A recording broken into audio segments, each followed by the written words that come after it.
Hello everyone, welcome back to my channel. పలుకే బంగారమైన serial April 29 ఎపిసోడ్లో పెళ్లి కార్డుతో పాటు శివ హాసినిని తీసుకుని సందీప్ కోసం స్వర ఇంటికి వెళ్తాడు. అక్కడ బ్రదరు అని పిలుస్తూ అరుస్తూ ఉంటాడు. అయితే అక్కడ గోడల నిండా చిన్నప్పుడు సందీప్ స్వరతో ఉన్న ఫోటోలు, బాబీ ఫోటోలు అన్నీ ఉంటాయి.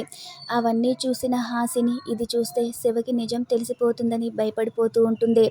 ఇక అప్పుడే సందీప్ బయటికి వస్తాడు. అసలు ఎందుకు వచ్చావని అడుగుతాడు. నేను ఎందుకు వచ్చానో చెప్పే ముందు నీకొకటి గుర్తు చేయాలి అంటాడు. రూపాయి బిళ్ళ చూపిస్తూ, ఈ రూపాయితో బొమ్మ బొలుసు వేస్తాను. బొమ్మ పెడితే నాకు వారం రోజుల్లోనే పెళ్లి అవుతుంది. బొరుసు పెడితే 7 రోజుల్లో అవుతుంది. సరేనా అంటాడు. బొమ్మ పడింది, వారం రోజుల్లోనే మా పెళ్లి అంటాడు. పెళ్లి కార్డు తీసుకొచ్చి కాయిన్స్ వేస్తున్నానేంటి అనుకుంటున్నావేమో, ఇవన్నీ నీకు ఇష్టం కదా అంటాడు. హాసిని శివగాడిని పెళ్లి చేసుకుంటుందంటే ఖచ్చితంగా శివగాడే బాబీగాడు అయ్యుంటాడా అని సందీప్ మనసులో అనుకుంటాడు. ఆ రోజు హాసిని శివే బాబీ అని చెప్పింది, అది నిజమా అబద్ధమా, నన్ను ఉడికించడానికి అలా చెప్పిందా అని అనుకుంటాడు. నేను ఎంత మాట్లాడుతున్నా నువ్వేమీ మాట్లాడకుండా సైలెంట్గా ఉన్నావేంటి బ్రదరు, నోరు ఎండిపోతుందేమో, మంచినీళ్ళు కావాలా, కలరు సారికి మంచినీళ్ళు తీసుకురా అని శివ అంటాడు. ఇక తర్వాత వద్దులే నేనే తీసుకొస్తానని వెళ్తూ ఉంటాడు. అక్కర్లేదు అని సందీప్ అంటే, మీ ఇంటికి వచ్చి నీకు మర్యాద చేయడం కొత్తగా ఉంది కదా, ఇవన్నీ నీకు కాదు కదా అంటాడు. కాయిన్ వేశాం కాబట్టి వారం రోజుల్లో పెళ్ళైపోతుంది. శుభలేఖ ఎవరైనా ఇస్తారు, మేం చదివి వినిపిస్తామంటాడు. అప్పుడే కదా ఆయనకు ఆనందం అంటే, వద్దు చదవద్దని సందీప్ అరుస్తాడు. హాసిని పేరు పక్కన ఇప్పుడు నేను వీడి పేరు వినాలా అని మనసులో అనుకుంటూ, వద్దు చదవద్దు వెళ్ళిపోండి అంటాడు. ఎందుకు వద్దు అని శివ అంటాడు. కలరు నా మాట విను చదువు అంటాడు. హాసిని చదువుతూ ఉంటే వద్దు అని అరుస్తాడు. ఎందుకు వద్దని శివ సందీప్ని తోసేస్తూ మీదకి వెళ్తాడు.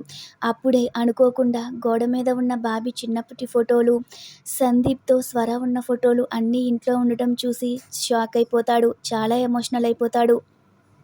నువ్వు సన్నీనే డీసీపీ సందీప అంటాడు. మా అమ్మ బ్రతికే ఉందా అని సంతోషపడిపోతాడు. దేవుడా మా అమ్మని బ్రతికించావా అని ఎమోషనల్ అవుతూ అరుస్తూ ఉంటాడు.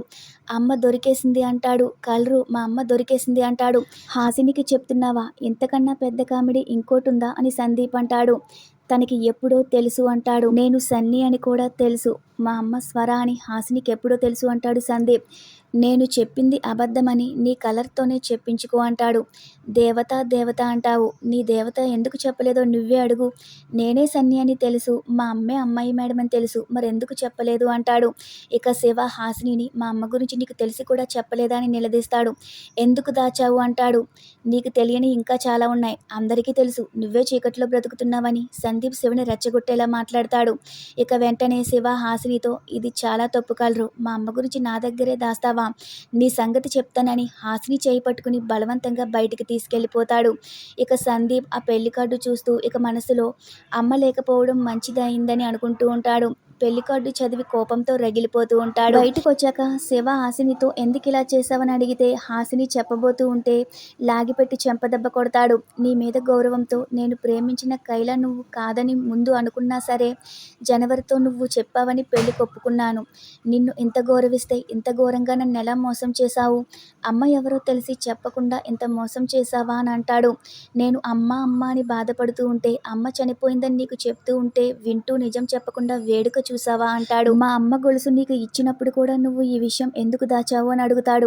ఆడోళ్ళు మోసం చేస్తారని అందరూ అంటే అందరూ ఒకలా ఉండరని నేను అనుకున్నాను, నువ్వు అందరిలాంటిదానివే నిరూపించుకున్నావు అంటాడు. అందరూ మోసం చేస్తారో లేదో తెలీదు గాని నువ్వు నేను జీవితాంతం మర్చిపోలేనంత మోసం చేశావు అంటాడు.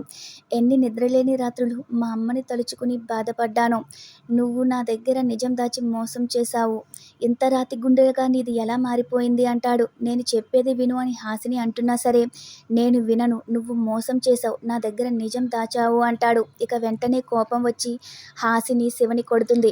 నాకన్నీ తెలిసి నీ దగ్గర నిజం దాస్తే నాకేమొస్తుంది, నీ మంచి కోసమే నేను నిజం చెప్పకుండా దాచాను అంటుంది హాసిని. ఇక సందీప్ ఏదైతే జరగకూడదనుకున్నానో అదే జరిగిందని అనుకుంటూ ఉంటాడు. నేను ఆల్రెడీ హాసినికి వార్నింగ్ ఇచ్చాను, ఆ బాబీని ఇంటికి తీసుకురావద్దు, అమ్మకి చూపించొద్దు అన్నాను, అయినా భయం లేకుండా పోయింది. సరాసరి ఇంట్లోకి వచ్చేశాడు. వాళ్ళు పెళ్లి చేసుకుంటున్న వెడ్డింగ్ కార్డు కూడా ఇచ్చాడు. అమ్మ బాబీ ఒకరికొకరు ఎదురు పడకుండా చూడాలని అనుకుంటూ ఉంటాడు. ఈ జన్మకి ఈ తల్లి కొడుకుల్ని నేను కలవనివ్వనని సైకోలా బిహేవ్ చేస్తూ కోపంతో రగిలిపోతూ ఉంటాడు.